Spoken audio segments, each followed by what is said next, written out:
A myth about the MTSS multi-tiered system of supports framework is that when we talk about tier 3, we're only talking about a school's special education department.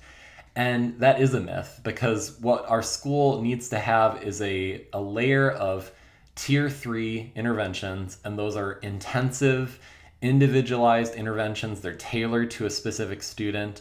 We need a layer of those that's available to all students, not just students who have been identified as having a disability and are eligible for special education services. So this can get a little confusing, and that's why I think this phrase helps us, because you might call special education tier 3 on steroids. So any student in our school, regardless of whether they've been identified with a disability or not, if they need it, they should be able to receive in our system a tier 3 intervention that is highly intensive. There's a lot of additional support the student is receiving. Maybe it's instructional, maybe it's something else like mentoring support, but extra support, it's intensive, and it's individualized and tailored to them. So it doesn't mean that they're receiving their instruction one-on-one. It just means that we are tailoring their instruction, what it's targeting, the materials that are being used, any aspect of their intervention, we're tailoring to them so that they get what they need in order to close that gap. And again, an intervention like that needs to be available to any student, even students who have not qualified for special education.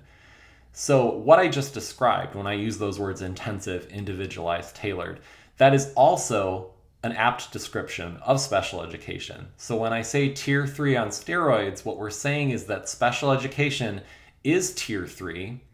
It's conceptually the same exact thing. It's intensive, individualized, and tailored to individual students.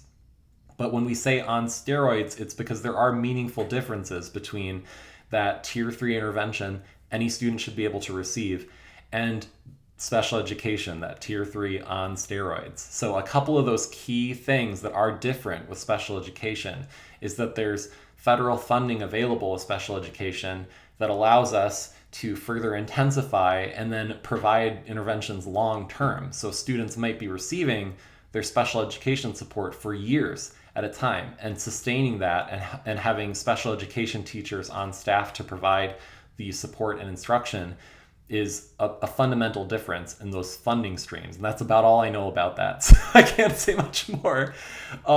There are also legal due process protections for students with disabilities receiving special education services. For example, when they're interacting with the discipline system in the school.